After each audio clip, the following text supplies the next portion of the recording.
Hey everybody, hey Shy Dolls. You already know what it is. It's your girl Shira, and yes, I am back with another video, y'all. So as you guys can see by the thumbnail and title, we are going to be making lemon pound cake. So I did this before on my TikTok page, but we want to run it back from my YouTube, so let's do it. Okay, y'all, so first we're going to combine all of our dry ingredients first. So the flour, the baking soda, and the salt. Right now, you're going to see me scoop out at least 3 cups of the all-purpose flour, and we're going to make sure that's nice and even and good to go for the bowl. So once that's done, make sure it's level, and then we're going to add it to our mixing bowl. Okay, so next is the baking soda. So we're only going to add in 1/2 teaspoon. So a half a teaspoon is good for this cake, y'all. Just a half. A half a teaspoon of baking soda for the cake is good to go. We're going to do the same thing for the salt, a half a teaspoon.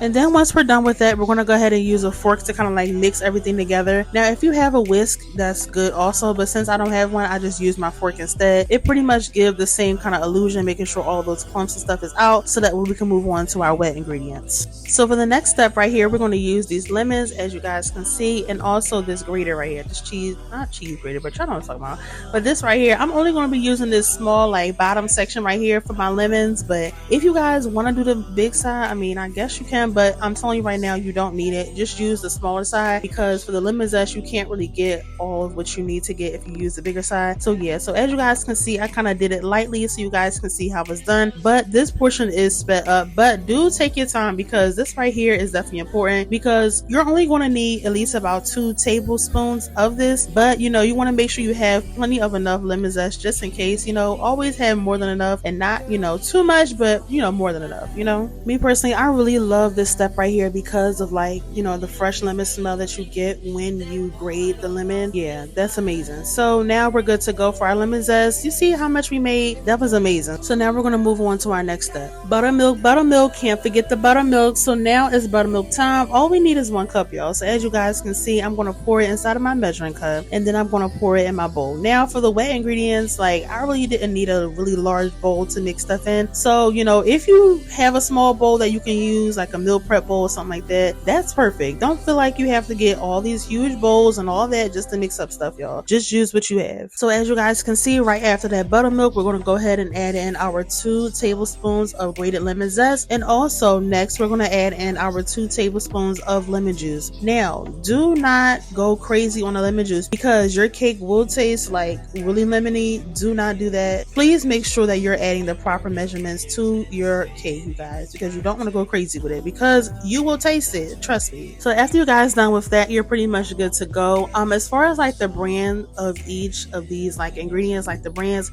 it really don't matter as long as it's the right ingredients. Like if it's buttermilk, don't get like low fat buttermilk, get regular buttermilk, because you will taste a difference, I'm telling you. So make sure that you're using the proper ingredients, not mattering what it is. So right here we're going to add in the extra ingredients to help our cake be what it's supposed to be. So right here we're going to add in the 2 sticks of butter. This is unsalted butter, by the way, and yes, I let it sit out. I believe I set it out overnight. But if not, you know, make sure it's good and soft. It doesn't matter if you pop it in a microwave real quick. It don't matter if you do like the hot cup method type thing. Make sure that the butter is good and soft. So right here you see me unwrapping the butter to make sure we add that in our bowl.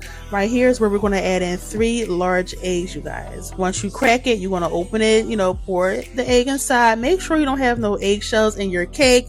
Make sure your bowl is good to go, no shells, you know, we good to go.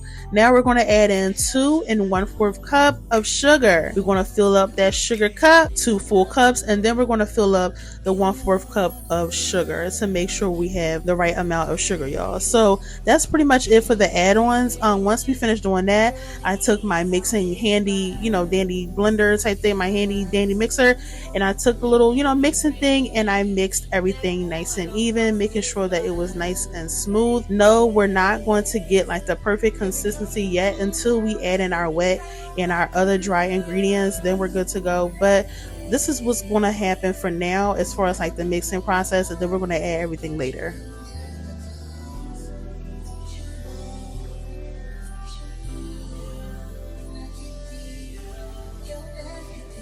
So after this step right here, we're going to go ahead and add in the wet and the dry ingredients.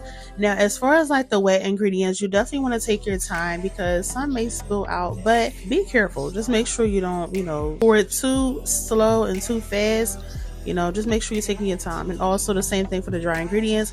And then this is where the magic happens. We're going to blend all of our ingredients together to make the perfect pound cake consistency as far as like cake batter is concerned. Now, don't forget to like do the edges really good. Like when you have your mixer, make sure you get all of the edges. Make sure that when you're mixing everything together is nice and seamless and easy for you to manage. Yes, pound cake consistency, the pound cake batter, it is kind of thick and it gets heavy. Like your wrist is going to be going through a whole workout. Like this is a lot. So once you get to like the perfect consistency that you feel like is good, then you're good to go. So after all of that mixing, y'all, this is the consistency that I ended up with. So this is perfect for pound cake. It's nice and thick, not too loose, so it's perfect. So let's keep going, y'all. So for the pound cake, we're going to take a spoon and kind of like evenly spread that throughout our pan. Now, y'all, let me tell y'all where I messed up at. Okay, so y'all see how I have like butter lined in the pan, right?